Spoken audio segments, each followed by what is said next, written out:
નમસ્કાર દર્શક મિત્રો, આપની સાથે હું છું દેવ અને આપ જોઈ રહ્યા છો ન્યૂઝ ગુજરાત.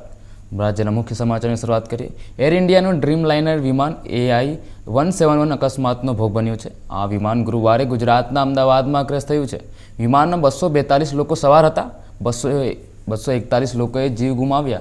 ફક્ત એક મુસાફર બચી ગયો. અકસ્માત બાદ બચાવ કામગીરી ચાલુ છે. પીએમ મોદી અમદાવાદમાં છે. ગુરુવારે ગૃહમંત્રી અમિત શાહ પહોંચ્યા હતા.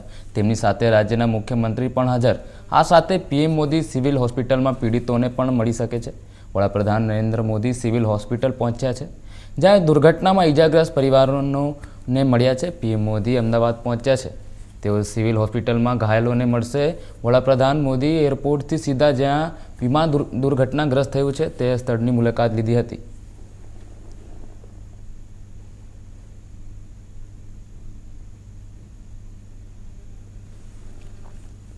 અમદાવાદથી લંડન જતું વિમાન ક્રેશ